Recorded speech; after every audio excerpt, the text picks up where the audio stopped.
Parietal cells के level पे आया। पैराइटल सेल से क्या रिलीज हुआ, हमारा इंट्रिंसिक फैक्टर रिलीज हुआ। इंट्रिंसिक फैक्टर रिलीज हुआ, इसने क्या किया, सबसे पहले हमारे यहाँ ना जो एंजाइम होते हैं, गैस्ट्रिक एंजाइम और पैंक्रियाटिक एंजाइम, ठीक है, इसने क्या करना होता है, जो हमारा विटामिन B12 के साथ आर बाइंडर है ना, आर बाइंडर सेपरेट करते हैं। कौन करते हैं, हमारे गैस्ट्रिक एंजाइम करते हैं, gastric enzyme.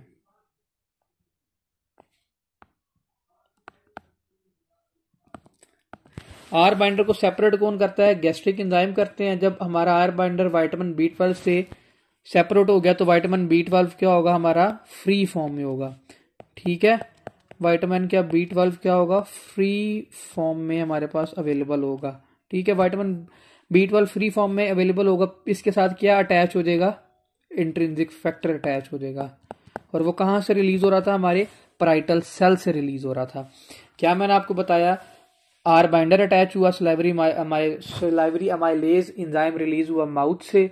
Are binder attach हुआ मीट के साथ, वो हमारा गया स्टमक में गैस्ट्रिक एंजाइम रिलीज हुए। गैस्ट्रिक एंजाइम ने सेपरेट किया आर बाइंडर को और विटामिन B12 को सेपरेट किया।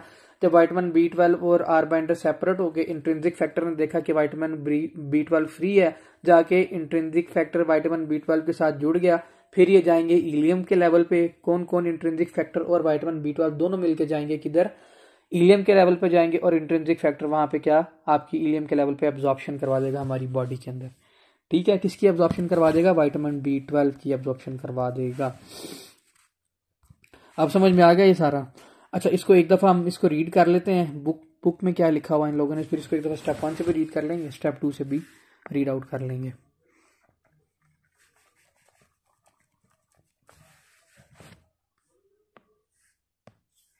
Vitamin B12 deficiency. Dietary vitamin B12 is a complex to the animal drive protein. Animal से हमें मिलता है मीट, फिश, तो जो मैंने आपको बताया, वहां से हमें मिलता है। सलाइवरी एंजाइम रिलीज होते हैं, अगर फॉर एग्जांपल आपने मीट खाया, अमाइलेज रिलीज हुआ, ठीक है। किसके साथ जुड़ता है, हमारे आर बाइंडर के साथ जुड़ता है, सलाइवरी ग्लैंड में होता है, सलाइवरी ग्लैंड रिलीज करते हैं, ठीक है। फिर इसको कहाँ पे लेके गए, स्टमक में लेके गए। पैंक्रियाटिक प्रोटीएज एंजाइम रिलीज हुआ ड्यूडेनम से, जिसने क्या किया, आर बाइंडर को सेपरेट किया, हमारे आर बाइंडर को सेपरेट किया। किससे सेपरेट किया, विटामिन B12 से सेपरेट किया। फिर विटामिन B12 किसके साथ जुड़ गया जी, इंट्रिंसिक फैक्टर के साथ जुड़ गया। पैराइटल सेल्स, कहाँ से इंट्रिंसिक फैक्टर रिलीज होता है, मिलता कहाँ से हमें पैराइटल सेल रिलीज करती है क्या, इंट्रिंसिक फैक्टर, ठीक है। फिर हमारे वो इलियम के लेवल पर जाके क्या हो गया, एब्जॉर्ब हो गया। यही बात यहाँ पे सारी लिखी हुई है। Vitamin B12 deficiency is less common than the folate deficiency and take year to develop to the large hepatic store of vitamin B12।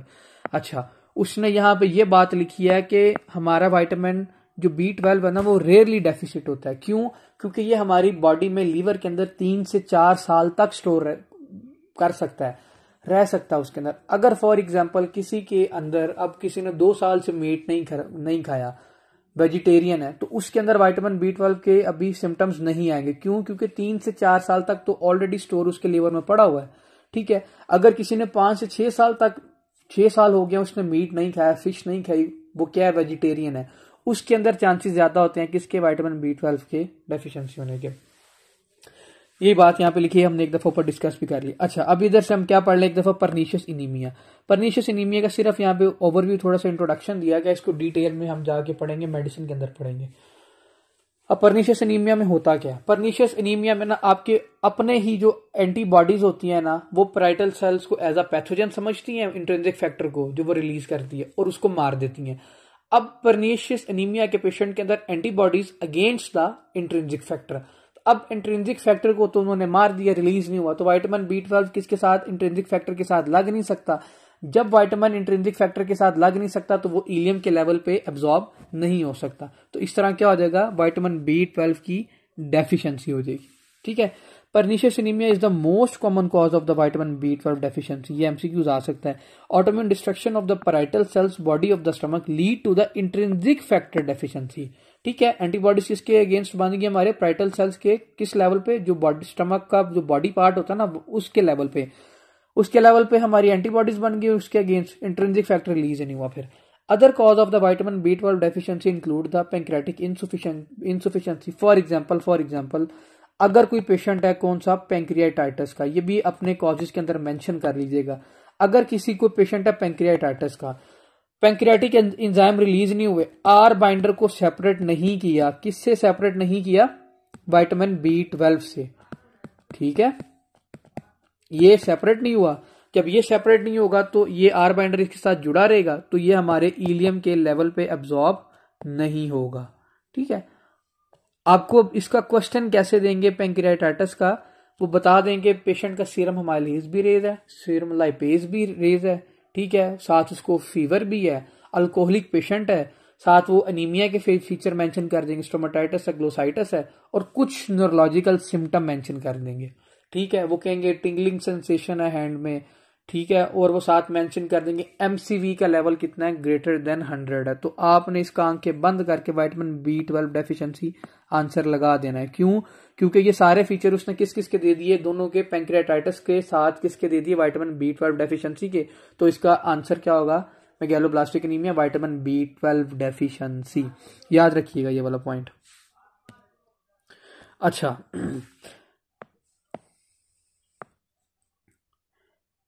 other cause of the vitamin B12 deficiency include the pancreatic insufficiency and the damage to the terminal ileum. Example, Crohn disease. अगर for example मैंने आपको बताया था किसी को crown disease है तो उसकी इन्फ्लामेशन हो रही है इलियम के लेवल पे, अगर इन्फ्लामेशन होगी तो विटामिन B12 वहां से भी आपका एब्जॉर्ब नहीं हो सकता। और कौन सा इसमें हमारा जो वो है पैथोजन वो करवा सकता है, डेफ्लोबेथ्रियम लाटम, ये हमारा फिश टेप फॉर्म है। डाइटरी डेफिशिएंसी भी हो सकती है किसके अंदर, जो वेजिटेरियन होते हैं। कोई इसमें नई बात लिखी हो, सारी वही बातें इसने लिखी है। अच्छा, अब इसकी लैब फाइंडिंग्स देख लेते हैं क्लिनिकली हमें कैसे पता चलेगा। ये तो इसने क्लिनिकल फीचर बताया, वही वाले बताए हुए हैं कि इसको हाइपर सेगमेंटेड न्यूट्रोफिल्स लिखे होंगे, क्वेश्चन के अंदर मेंशन किया होगा, ग्लोसाइटिस इसको होगा, subacute combined degeneration of the spinal cord. अच्छा, ये MCQs आता है, subacute combined degeneration of the spinal cord किस तरह होती है?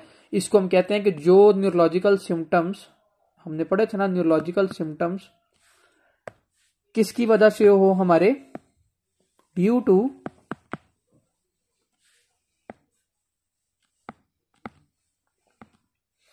विटामिन B12 डेफिशिएंसी, और साथ वो मेंशन कर दे कि उसका MCV का लेवल इंक्रीज है।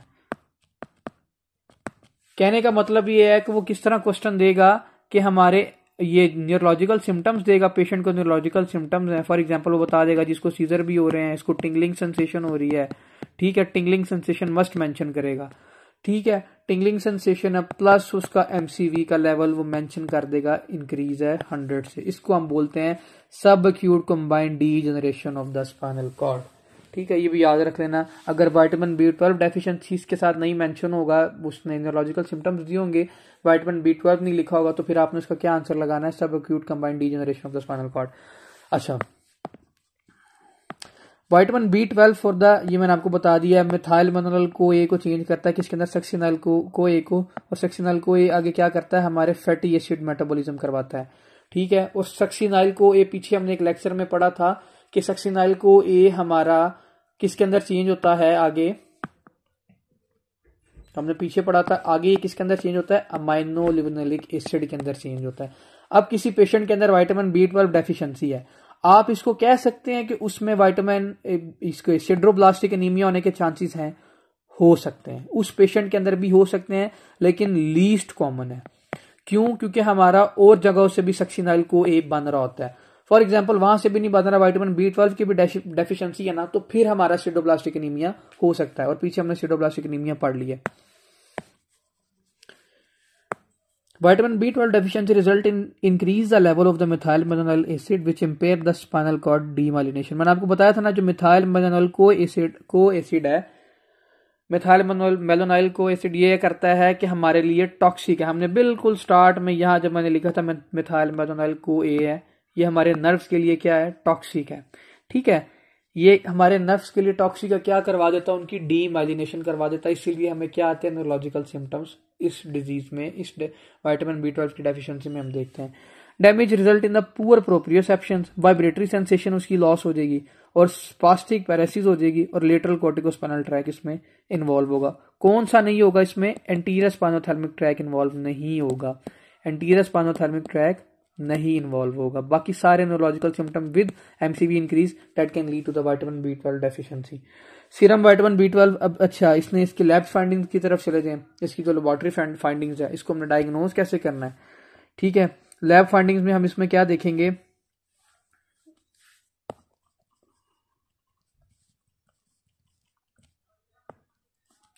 लैब फाइंडिंग्स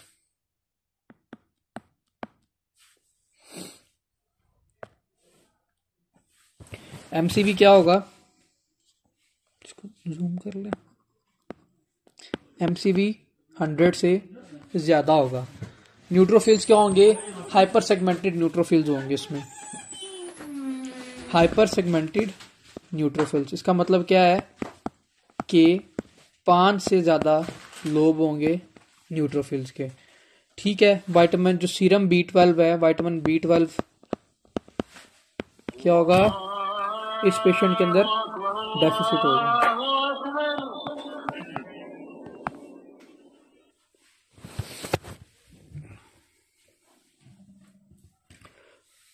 विटामिन B12 इसका लेवल डिक्रीज होगा। मिथाइल मेथनॉल को ए का लेवल इसमें क्या होगा, इंक्रीज होगा।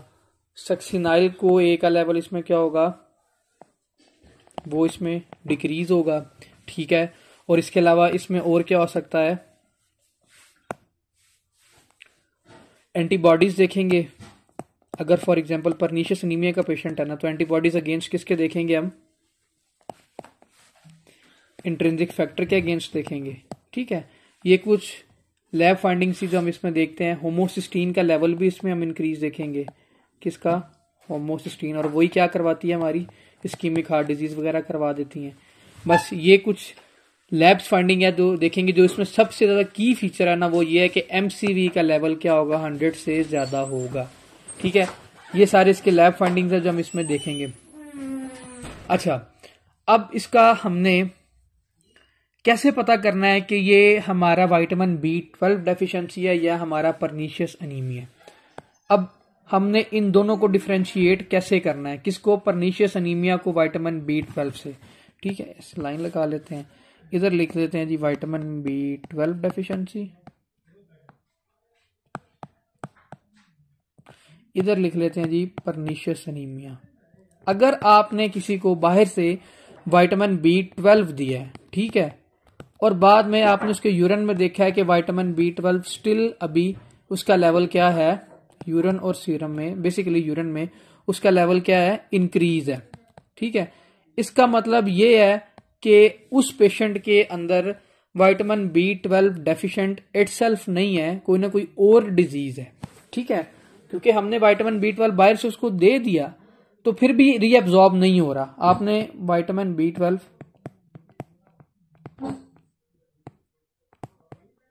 But level still raise in urine में, उसका लेवल अभी भी क्या है, इंक्रीज है। तो इसका मतलब क्या है, पेशेंट को क्या है, परनीशियस एनीमिया है। क्यों, क्योंकि जब आप दे रहे हो बाहर से विटामिन B12 और वो फिर भी रीअब्सॉर्ब नहीं हो रहा, किस लेवल पे, हमारे इलियम के लेवल पे, तो हम इसको क्या कहेंगे, परनीशियस एनीमिया। आपने विटामिन B12 डेफिशिएंसी वाले पेशेंट को विटामिन B12 दिया, यूरिन में अगर फॉर एग्जांपल उसका लेवल डिक्रीज कर गया, मतलब ये कि वो हमारी बॉडी में क्या हो गया, सारा एब्जॉर्ब हो गया। इसका मतलब ये है कि इस पेशेंट को सिर्फ विटामिन B12 डेफिशिएंसी थी। याद रखना इस पॉइंट को, ठीक है। अब हमने विटामिन B12 वाले पेशेंट को तो देख लिया, हमें इसका कैसे पता चलेगा, हमने बाहर से विटामिन B12 दिया और उसका सारा एब्जॉर्ब हो गया, यूरिन में उसका आया नहीं, पेशेंट ठीक हो गया। अब परनीशियस एनीमिया वाले पेशेंट के साथ हमने क्या करना है, हमने ना साथ इसके विटामिन B12 के साथ ना हमने साथ दे देना इंट्रिंसिक फैक्टर बाहर से, ठीक है। जब आप विटामिन B12 के साथ इंट्रिंसिक फैक्टर बाहर से दोगे ना, अगर वो पेशेंट हुआ किसका, परनीशियस एनीमिया का, तो जो उसका विटामिन B12 है ना, वो सारा एब्जॉर्ब हो जाएगा, ठीक है। वो सीरम में एब्जॉर्ब हो जाएगा, सीरम में उसका लेवल क्या करेगा, ब्लड में क्या करेगा, इंक्रीज कर देगा। इट मीन कि पेशेंट को क्या था, परनीशियस एनीमिया है, ठीक है। ये दोनों में डिफरेंशियल पॉइंट था कि आपने विटामिन B12 को कैसे डिफरेंशिएट करना है अपने परनीशियस एनीमिया के साथ। तो वो हम इस टेस्ट की बेस पे करते हैं। ठीक है, vitamin B12 plus intrinsic factor and the vitamin B12 is absorb in the serum body. ठीक है, बॉडी में एब्जॉर्ब हो गया, ब्लड में उसका लेवल इंक्रीज कर गया, इट मीन पेशेंट को क्या परनीशियस अनीमिया। अगर उसको आपने विटामिन B12 सिंपल दे दिया और उसका यूरिन में फिर भी उसका लेवल अभी भी इंक्रीज है, फिर भी इसका मतलब ये कि इसको परनीशियस अनीमिया है। अगर आपने बाहर से विटामिन B12 दे दिया और वो आपका एब्जॉर्ब हो गया बॉडी में, इसका मतलब ये थी विटामिन B12 डेफिशिएंसी थी। बस ये था इसकी थी लैब फाइंडिंग। ट्रीटमेंट क्या होगा, इसको बाहर से हमने क्या दे देना, विटामिन B12 दे देना, कोबालामीन दे देना। ठीक है, ट्रीटमेंट इसका क्या होगा, हमने क्या देना है, कोबालामीन दे देना है। TX पेरेंटली दे देना कोबालामीन, विटामिन B12। इसको एक दफा बुक से रीड कर लेते हैं, उन्होंने डायग्नोसिस में और ट्रीटमेंट में क्या यहाँ पे मेंशन किया हुआ है। Vitamin B12 is a cofactor for the conveyor of the methyl methonoic acid to the sectional CoA fatty acid के मेटाबॉलिज्म में हेल्प करता है। ठीक है, ये उसने न्यूरोलॉजिकल सिम्टम्स मेंशन कर दिए, डीमाइलिनेशन होगी, ठीक है, पुअर प्रोप्रियोसेप्शन होगा, वाइब्रेटरी सेंसेशन, एब्सेंट टिंगलिंग वगैरह, ये सारे बताएंगे इसमें। सीरम विटामिन B12 इसमें कम होगा, सीरम होमोसिस्टीन का लेवल भी इसमें कम होगा, जो मिथाइल मैलोनोइक एसिड है इसका लेवल इंक्रीज होगा। ठीक है, क्योंकि सेक्शनल को के अंदर चेंज होता था ना, इसीलिए अब ये कौन करता था, विटामिन B12 करता था। अब विटामिन B12 है नहीं तो मिथाइल मैलोनोइक को एसिड का लेवल क्या हो जाएगा, इंक्रीज कर देगा इसके अंदर। ये था जी आपका विटामिन B12 डेफिशिएंसी। इसको हम एक दफा देख लेते हैं हमारी उससे फर्स्ट एड से भी, उस पर क्या लिखा हुआ है।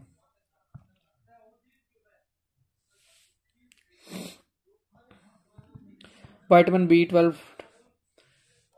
कोबालामीन डेफिशिएंसी अनीमिया। ठीक है, कॉजेज क्या है इसके, परनीशियस अनीमिया हो सकता है, इसमें हो सकता है, लिखा हुआ उन्होंने। Malabsorption for example vegetarian patient के अंदर हो गया, क्रोन डिजीज के अंदर हो गया, पेंक्रियाटिक इंसुफी पैंक्रियाटाइटिस के पेशेंट में हो गया, गैस्ट्रेक्टमी हुई तब हो गया, वेजिटेरियन के अंदर हो गया। और कौन सा इसमें फिश टाइप फॉर्म करेगा, डिफ्लोबोथुलिन लेटम। ये पूछ सकते हैं कि कौन सा करेगा इसमें जो पैथोजन होता है। अच्छा, अब इसका होमोसिस्टीन का लेवल इंक्रीज करेगा, क्योंकि वो किसके अंदर चेंज हो रहा है, इसके अंदर मेथियोनिन के अंदर नहीं चेंज हो रहा, मिथाइल मैलोनोइक एसिड का लेवल भी इसमें इंक्रीज होगा। न्यूरोलॉजिकल सिम्टम्स देखते हैं, की फीचर, रिवर्सिबल डिमेंशिया हो जाता है इस पेशेंट के अंदर, सब एक्यूट कंबाइंड डीजेनरेशन सिंड्रोम हो सकता है। क्यों, क्योंकि विटामिन B12 सही तरह हमारा एब्जॉर्ब नहीं हो रहा। जब हमारा विटामिन B12 एब्जॉर्ब नहीं होगा तो जो मिथाइल मैलोनोइक एसिड है वो हमारा डीमाइलिनेशन करवा देता है, किसकी, नर्व्स की करवा सकता है। Spinocerebral tract, lateral corticospinal tract, dorsal column dysfunction. ठीक है, कौन सा ट्रैक इसमें नहीं इन्वॉल्व होता है, तो वो है एंटीरियर स्पाइनोथैलेमिक ट्रैक, याद रखना है। Folate supplementation in the vitamin B12 deficiency can correct the anaemia but worsen the neurological symptoms. अच्छा, अब उसने कहा कि आपने विटामिन B12 की भी डेफिशिएंसी है ना, तो साथ विटामिन B9 जरूर देना है।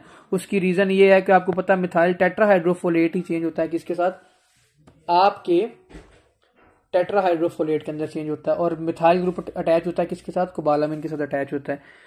Historically diagnose with the Schilling test. अच्छा, जो मैंने अभी आपको बताया ना सारा, हम बाहर से उसको वो देंगे, क्या उसको कहते हैं, radio labelled vitamin B12 plus intrinsic factor, इसको हम बोलते हैं श्लिंग टेस्ट। मैं आपको यहाँ पे मेंशन कर देता हूँ, श्लिंग टेस्ट क्या होता है, intrinsic factor plus vitamin B12। ठीक है, कैसे देना, हमने IM देना रूट से। A test that determine if the cause is dietary insufficiency versus a malabsorption. Anemia secondary to the insufficient intake may take several years to develop due to the liver ability to store the vitamin B12 deficiency which takes week to months. क्यों, क्योंकि 3 to 4 year तक हमारे store रहता है, इसीलिए ये इतना time लेता है। 4 साल से ज्यादा अगर किसी को हो गया है, वो वेजिटेरियन है, उसने मीट वगैरह नहीं खाया, तो उसके अंदर डेफिशिएंसी हो सकती है। बस इसमें इतना सा ही लिखा हुआ था। ये आज का टॉपिक था विटामिन B12 डेफिशिएंसी पे। थोमा से भी कर लिया एक दफ़ा और फर्स्ट एड से भी कर लिया। जिसका अगर किसी का कोई क्वेश्चन हुआ तो कमेंट सेक्शन में पूछ सकता है। अल्लाह हाफिज़।